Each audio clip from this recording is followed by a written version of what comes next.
You're listening to The Machine, a podcast from WIT, looking at technology and all sorts of stuff surrounding that. My name is Rob O'Connor. I'm a lecturer in the Department of Computing and Mathematics at Waterford Institute of Technology, and I'm joined by Siobhan Drone, Eamon de Lester and Mairead Maher in studio.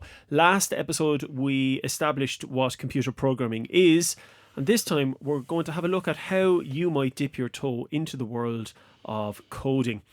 First off, lads, thanks very much for coming along and giving your time to talk rubbish to us in a little studio.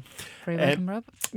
I want to start with a little clip of a guy called David Karp, who founded the blogging platform Tumblr a number of years ago. It was bought by Yahoo for $1 billion in 2013.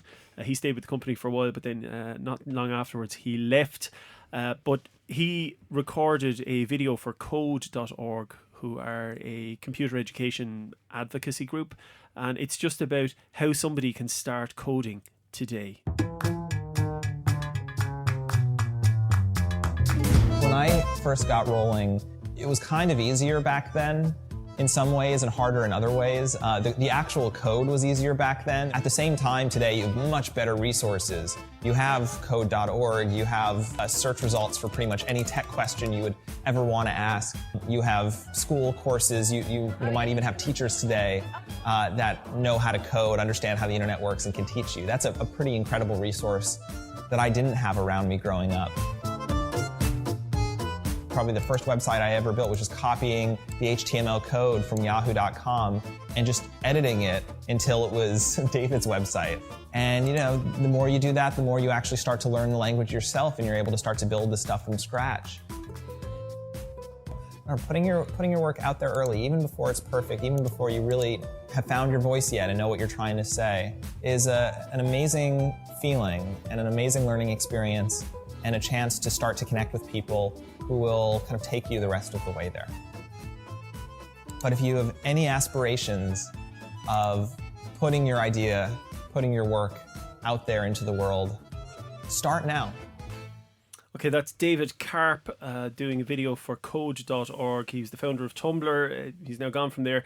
I was reading up about him during the week, and he has one of his companies that he's involved with now is a crowd called Super Pedestrian, who are looking at kind of sustainable urban mobility, and they have these kind of e-bikes, electronic bikes. And what I think is interesting about that is he's talking about sustainable transport and very green technologies, and he's got there through computing.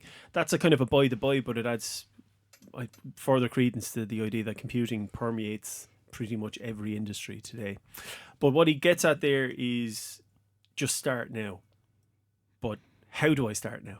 That's the question. So maybe Mairead, we might start with yourself.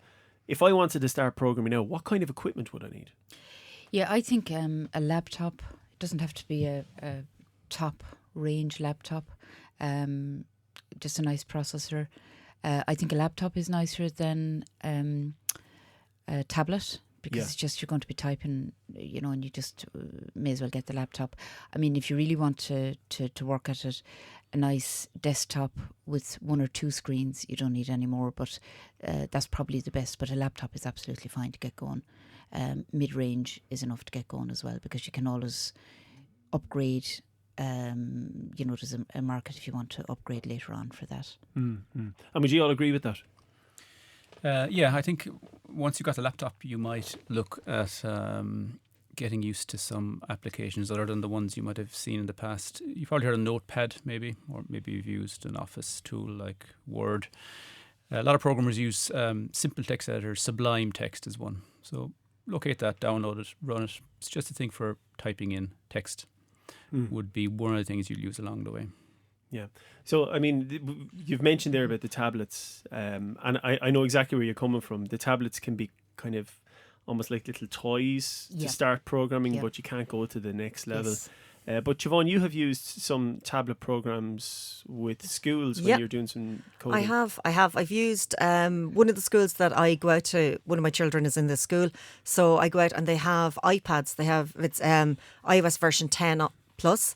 So basically what the tablets do is we use those, we use this website that you were talking about earlier, Rob, the code.org. There's a huge amount of resources on that for, it's all centred around the American education system. So you'll see it from elementary school to high school to middle school. So I use the elementary school resources with them. So there's a huge amount of things like Hour of Code. You may have heard that in the press. And it's basically a 1 hour of code where you learn how to do what we call block programming. So you drag and drop commands and you get a little robot or whatever it is on the screen. Maybe it's one of the Minecraft characters to move around and do things, maybe like build a bridge to cross over some water or pick up some jewels. And you learn a lot of the programming concepts through just these Hour of Code. And there's multiple ones out there. You can choose the level you want to work at. Once you've kind of master the elementary ones, you can move up to your middle school and then the high school. And also on that website, it's not just a simple Hour of Code. There's also huge courses in there as well for teaching you how to program on the web program as well. There's great amount of resources there for anyone who's looking to start to learn. And you can do all that through the iPad, or you can do it through your desktop. It doesn't matter, or your laptop. So it's you could see, do you like it? If you have an iPad at home or if you have an Android tablet at home and you don't want to invest in a laptop just yet, you could actually go onto that website, see is it something you like, and then go out and buy your stuff. Yeah. I suppose the main point is that you don't need, there's a good chance you have access to a laptop or a tablet or something like that. So you don't need to go off and buy anything to just give it a go. And often it's all in the web browser itself. Yes. So these environments don't go beyond that, which is something that wasn't possible before, but now it's a major development, really. The app is the browser. Let's assume somebody has the necessary gear. Let's just say you have your kind of a standard Windows laptop. It doesn't have to be any great shakes, but you've got a Windows laptop or a desktop or something that you can work with. What would be a good starter package? I really like the idea of starting to teach with processing because it's a real visual tool. So processing, we would have mentioned it in the previous podcast. And it's like you type in a few commands. We use Java. You can type in a couple of commands and it's real visual output where you might draw a line, you might draw a circle, you might colour the circle in, you might move the circle. So it's an incredibly visual way to learn how to code. But when you download, say, processing from the processing.org website, where do you start? That's one of the main things, is where do you begin? And there's a website called The Coding Train. And that's, he's real animated instructor, and he's very good for taking you from exactly what is programming, what is it, why am I doing programming? And it then takes you through a whole suite of different videos on how to learn processing using Java. Now, he's also on, all his videos are hosted on YouTube, but if you go out to YouTube, it's a nightmare to figure out where do I start. So the best bet is to go to his website and you can see there's a courses tab. You click on the courses and then it'll show you, step you through the whole process.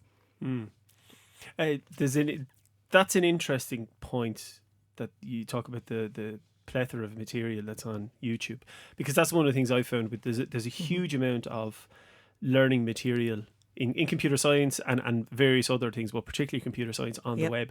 And it can be a bit daunting to try to wade through it all and determine what's a good resource as opposed to a poor resource.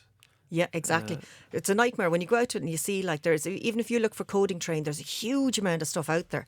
So you're kind of going, where do I start? And most of these people that have a load of websites also have playlists. So you can go onto the playlists and have a look. But then which playlist do I start with? What area? These playlists in HTML, CSS, which is all your web programming. There's also playlists in learning Java. So I would definitely try and find some sort of central point of access into a channel that you found. Maybe they have a website. Yeah, Eamon, you want to jump in there? Yeah, I think a kind of curated list is what Siobhan is getting at, is really what you need to find. You'll find some of it on processing, I think. Processing is great for particularly kind of creative style programming where you want to produce cool visual effects and the like. I would mention another one called Free Code Camp. Now, Free Code Camp is some similarities to processing, but it's a different style. It's more conventional programming, particularly web development. And it aims to be a resource for starting from scratch all the way to being an expert. Now, it would take you years to do the Free Code Camp program, but it's free, it's not for profit. And in fact, along the way, they ask you to join in building projects for not-for-profit organisations. So they have a kind of a support network there of getting people into the field. And everything can be done on the browser as well. So Free Code Camp, definitely worth a shot and having a peek at the learning paths they've laid out, because they've very carefully curated. There's a very interesting thing here, and maybe because I can see when I was first learning programming properly back in the 90s, and the tools weren't free. So I remember in my class in college, we were all passing around a dodgy copy of Borland C++ to each other, so that we had a C++ kind of environment that we could work with. Yeah. And Java was great then because we could use command line tools. And even when I worked in industry for a while, Microsoft Visual Studio costs, company thousands and thousands and thousands of licenses. Whereas now most of the development tools that we're talking about here are free, and you can just download if you want to. Yeah, it's been a great development really in the last 10 years or so. People might have heard of the word open source, which means the program you're using, its source code, its origin is freely available. And since that movement kicked in big time in the early noughties, the development tools themselves have more or less all become open source at this point. So they're all free to download, and you rarely need to pay for an expensive tool. Yeah, it's a double-edged sword though, because it can be free, but then it can equally be quite complex to get into. And I see it with people trying to go to Eclipse for the first time, and they get absolutely blitzed. I mean, would you recommend, Mairead, I'm seeing you kind of shaking and nodding your head at the same time, which might indicate that when I mentioned the word Eclipse, that gave kind you of bit of me died inside. I would see from, especially with our starter first years, a nice, an integrated development environment is what we call all that help to get a program to run. Really something like Eclipse to start with. There's so many ways, like you click one thing wrong and you can just go down a rabbit hole. So just to do something as simple as processing.org and use the development environment that's in there and very simple is probably the better way to start. Like, don't be frightened by Eclipse, but just don't panic if it goes a little bit wrong. It's probably not you. It may be you, but it probably isn't you. So just it's all, to me, when you start programming, it's about getting little wins. You know, get little wins and enjoy it and get the buzz, and then go on a little bit more. So to get the simplest possible win with the simplest possible start is best.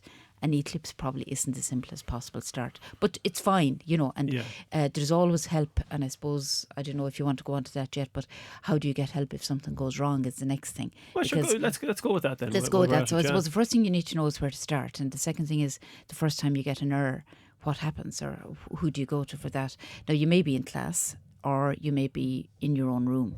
So there's an awful lot of online help there. I think primarily the best way to get help is, I suppose, in a team or talk to a few people about it, because I always say in a classroom situation you learn more from your classmates than you ever will from the lecturer. So it's about engaging at that level and kind of not just ignoring what an error comes up with, but trying to figure out why that error happened. And then the next time you'll remember why it happened, and it'll help your style, it'll help everything. So to start from that, if you're in that room on your own, there's loads of online help. So Google will be your best friend, and then you'll get, so it's almost like curating the startup points. If I type into Google, I'm getting this compiler error, just almost copy and paste compiler error, loads of help will come back because loads of other people have asked that question. And then you'll find that a website that's much more helpful will come up over and over again. StackOverflow.com. It's funny, actually, on my notes I have Stack Overflow written down there. Saying we must mention that. We must mention that. StackOverflow.com will come up, I suppose, 8 times out of 10 is for a beginner medium person, and people love answering questions on those things.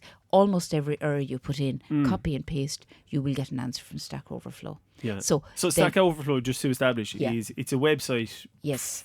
Kind of, it's an environment for coders. Yes. To just ask questions To panic- and get to panic quietly, answers, yeah, and yeah. get quite detailed answers as Really well. detailed answers. And what's always amazing to me is no matter how new you think a compiler is or a version, there's always somebody that has an issue before, and there's always somebody that's been dying to tell somebody how to fix it. Yeah. So it's actually great. So there's always help out there.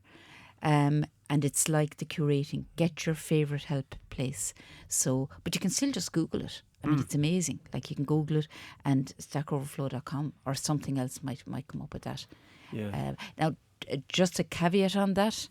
Some people love to talk about how to fix problems, and it may not always be accurate. So just a little caveat on that. It's not always completely accurate. So you will get, but for the basics, when you're starting, you will get the right answers. But when it gets a little bit more complicated, aim to be the person that says, I don't really think that is the right answer.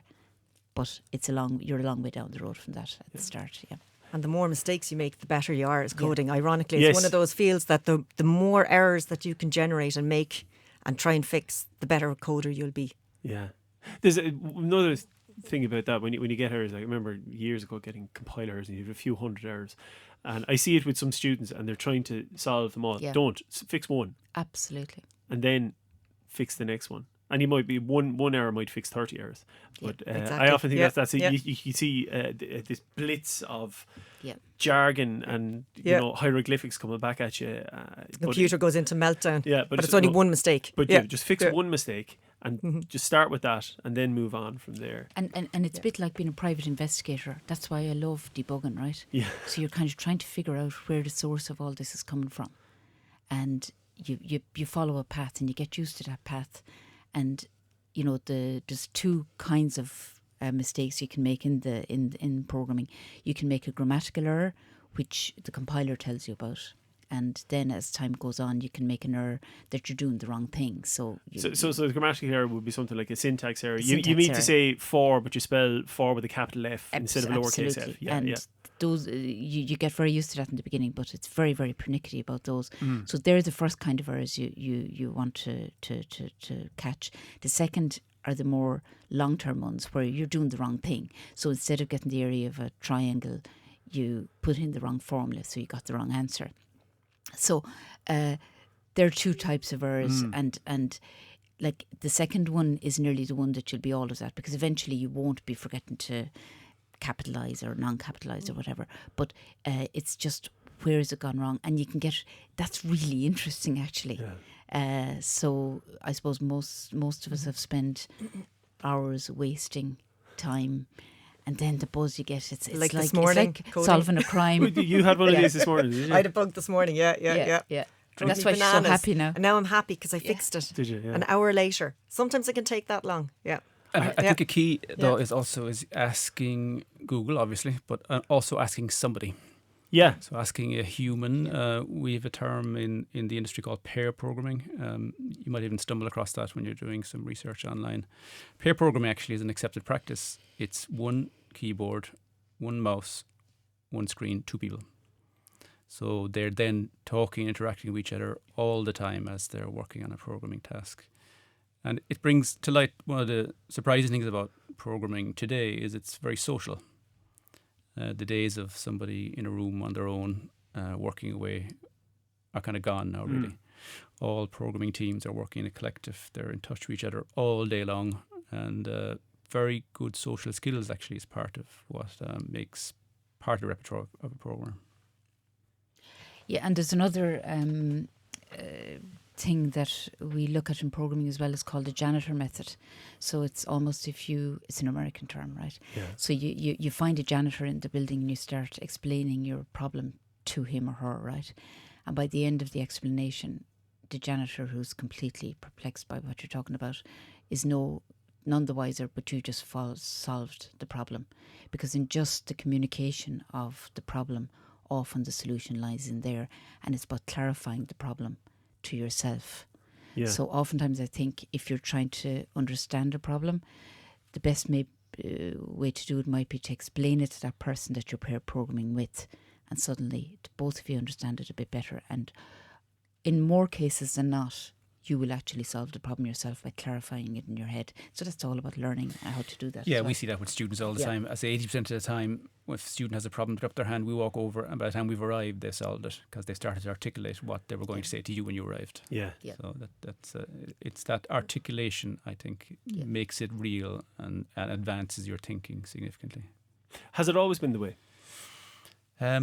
Has social programming or asking for help? The asking for help. No, it's something that the industry has discovered, I think. Yeah. Programming for a period was quite solitary, but that era is long gone, really. You still work occasionally on your own and you can get a buzz out of that, but interacting with other people in the same problem space is critically important, really. And even some of the tools I mentioned, Free Code Camp again, you can pair programming in Free Code Camp with anybody around the world. So you can buddy up with somebody, and then they won't be in the room with you, obviously, but you will share the same problem you're trying to solve. And it's proven to be quite an effective feature of what they're doing. Yeah, I'm involved in a Coder Dojo. Some of you might be as well. If you're not, you might be after this. And we kind of do a kind of a pair programming thing with some of the kids. So if you're not aware, Coder Dojo is a kind of computer camp for kids, or computer club for kids, where they learn about programming and computing technology. It's an international organisation, started in Ireland, but it's an international organisation. And one of the things we do is often we get the kids to work on problems together. So at the moment I'm doing some stuff with the little Sphero mini robots, and we're getting the kids to get the robots to go around certain obstacles and do certain things, and we get them to do it together. And by having a chat, because they're trying to solve the problem together, and I think that's quite interesting. What's also good about that, and I've found with the Sphero robots, is that they're using tablets for it as opposed to the laptops, because we found with the kids, now these are age 7 to 11, and they have a real problem with keyboards and mice. Real problem. Yeah, it's a real stumbling block. We start off with a program called Scratch Junior, which is very simple. It's kind of animation type thing on a tablet, and then normally you'd migrate to Scratch on a laptop, and they're not having difficulty solving the logic problems. They're having difficulty typing and navigating the mouse and dragging things to where they want it to go, because they're so used to what's probably a more natural way of interacting with the screen, of touching the item that you wish to interact with, rather than having used this kind of mediating tool of a mouse or a keyboard. So that's why I find the Sphero robots are quite good, because we're moving up a level in programming, but they're not getting frustrated by not being able to find the letter B on a keyboard, which I just think is interesting. And maybe that's something that we might see in years to come. Yeah, I guess the programming tools are always kind of a generation behind the user experience on tablets and touch devices. So that's why when the students see Eclipse first, they're kind of a little bit overwhelmed.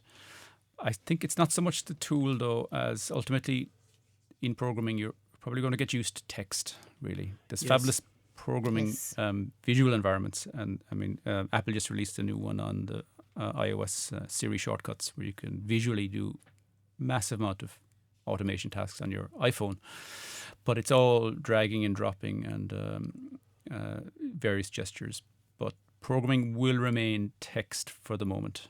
So there is no, you're not wasting time by learning to use an editor and learning to use and manage just simple text files. Yeah. And I think it's all about engagement as well when you're learning, when you're starting from the point. So one thing you need to be aware of is how you best learn. So to me, writing something on paper will always remain very essential, right? Maybe somebody else is different, but I think an awful lot of research shows now that engagement, literally with physically writing something down, that act, it's now proven that act will help an engagement intellectually and so on with the task.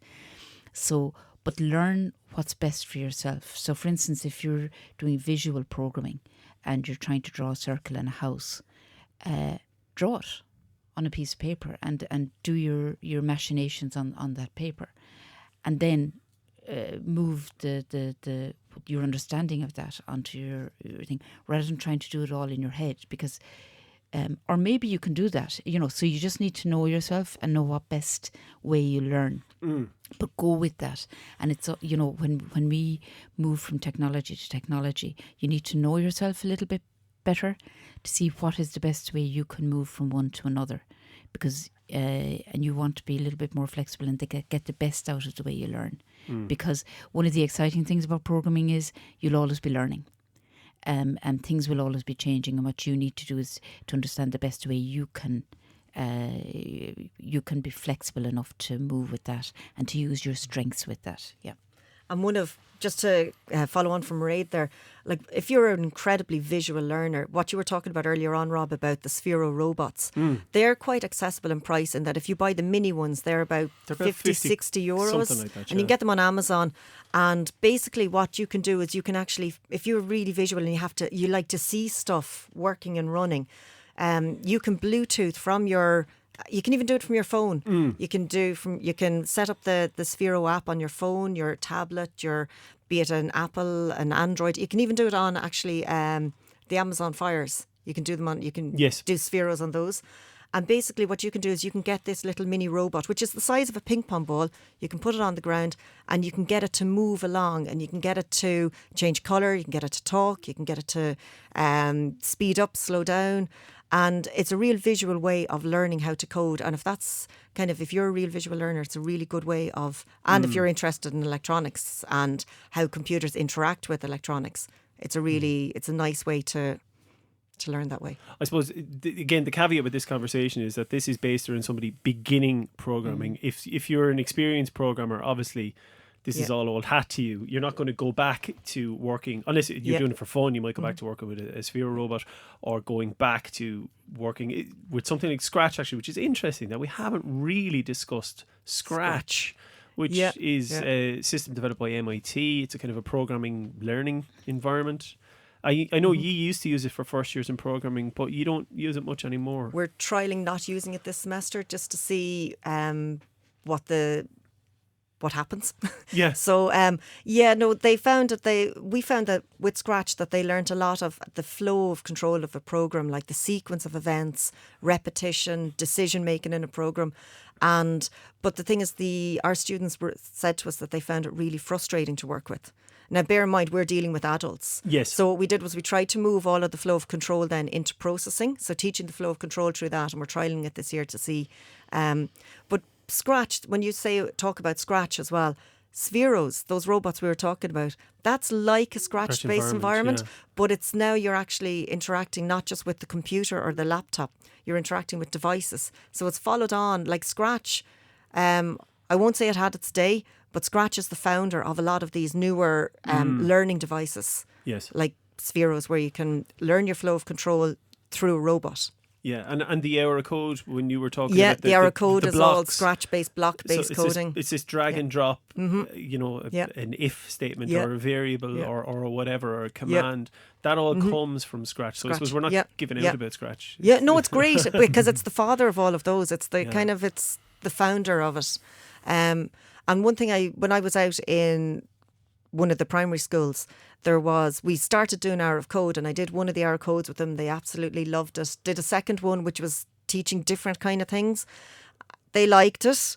Then I was going to do a third one, and they were like, no can we do something else? And they were like, we've done it. So they learned what they needed to learn from two of the Hour of Codes. And then I had to bring something else in. So that's where we started using Spheros, using pair programming as well, to get them to do loads of different events. And that ignited them. Yeah, the Aura code is really, it's a one-off. You won't really get much more out of it. Yeah, that's it. Sorry, can I ask, Siobhan, what ages were the class? There was third class and fourth class. So age? 9 and 10. Okay. 9 and 10, yeah. Yeah, it's a couple of 9-year-olds we had using Spheros. Now I have a Coder Dojo session tomorrow. And I don't know, there's 3 groups wanting to work with the robots. Yeah. So, but again, our lot are aged between 7 and 11. 11, I think, is our oldest. Yeah. So, but again, you're talking about that. But I mean, if somebody's a teenager or 20, 30, 40, doesn't matter what Doesn't age matter, you are. yeah. All these are quite accessible. Yeah, yeah. Can I just say as well, some people aren't turned on by the, running robots around the room. Oh, yeah. And there's loads of stuff there as well. Exactly, yeah. So whatever way you want to learn, there's something out there for you. Just figure out what it is. And I think one of the breakthroughs that you would have is you're kind of running at the same concepts from different angles. And the breakthrough really would come, you've tried the fourth tool you've tried, and you're starting to see similarities with the previous ones. You're starting to see a decision or a loop or some sort of memory variable type thing arising. Once that light goes on, then the text starts to open up, because that's where the ultimate destination of that type of thinking will take you. The code or the script itself, and looking at it as a sequence of characters in a file ultimately. Yeah, which I think we've all experienced. It's usually, I think it was the second or third language that I was experiencing was the one that really, something, again, the light went on, or the... It's like we call it the eureka moment. And we can actually literally see students be like, oh, such and such had their eureka moment. It clicked. It's finally clicked with them. Or it's clicked after 2 weeks, 5 weeks. Each person has a different time frame. Yeah, and that's the point. It's not a case that everyone, you're supposed to get this in an hour or in 2 hours. Sometimes it can take to the second semester for somebody to have their eureka moment. And that's okay. It's just, and once you get that moment, it's brilliant. Yeah. I'd like to just go back to something quickly before we finish up, which is something that we've kind of hinted at with the last episode and this episode, and maybe we might even dedicate a whole episode to it. What's the difference between web programming and regular programming? Is there a difference? Eamon? You might think about when you sit down and look at, maybe Wikipedia isn't a good. Let's say you're looking at Wikipedia. You're just browsing a website, and you're looking at content that's been put up there as a big document that you're walking around. You're sitting in front here of a website, and that site, we say, is fairly static. Now, think about what you do when you sit in front of Facebook, for instance. It's still a website, but it knows who you are, and it's presenting very tailored information to you on the other side. So we say that's a web app.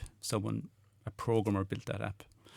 Whereas we would say something like Wikipedia is more like a website, which is like a big document that somebody assembled.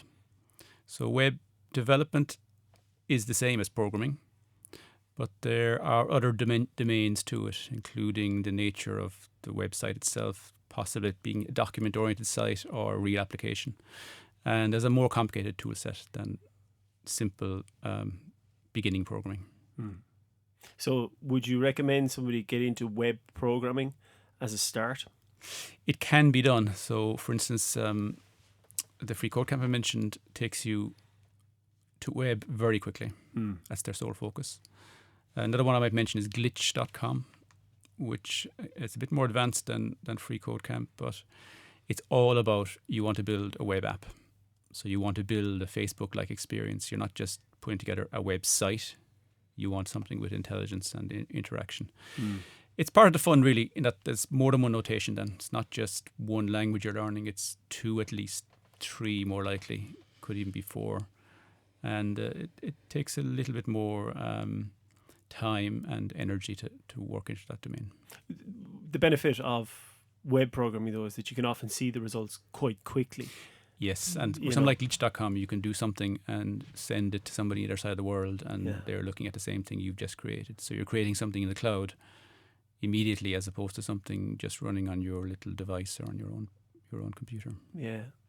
There's a really good tool for the front end, as we call, like the static, just putting up the document.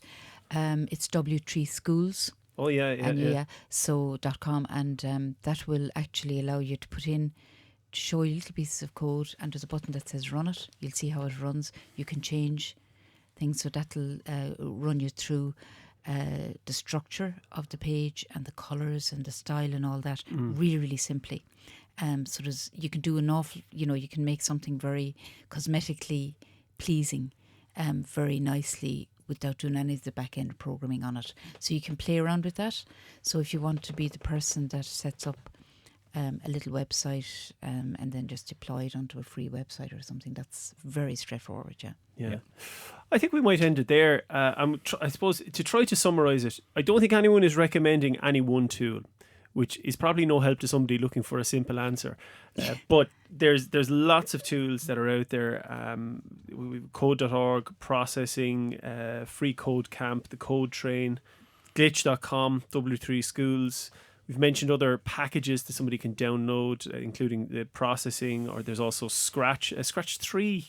There is a new version of Scratch due out around about now, isn't it? Yeah, and you can actually code through the web browser as well in Scratch. You don't Yeah. have to download it. So you could do that with an iPad. So I think pretty much everything that we have mentioned here is free. So Oh, it costs you absolutely. nothing. And Yep. again, going back to what we started off, you don't need any particularly hot equipment. You don't need to go off and spend $2,500 grand on absolutely a fancy laptop or anything like that. Nope. Yeah, and maybe spend more time with a small set of tools or resources rather than a lot of time with a larger range. So Yeah. focus your energy on 2 or 3 things as opposed to giving reduced time on 10 things. Yeah. Just learn to, I suppose, develop a kind of a concentration span around the exercise you're performing. And then when you're finished with that and you want to learn more, you can come and have a chat with us and do a degree. Absolutely. Small wins is the big thing. Yeah, actually, Yeah. do you know what? That's a good one. This is Yeah. another. I remember my dad always said to me, "You don't have to everything doesn't have to be a 3-hour session. You can get a lot done in 10 minutes." Yeah.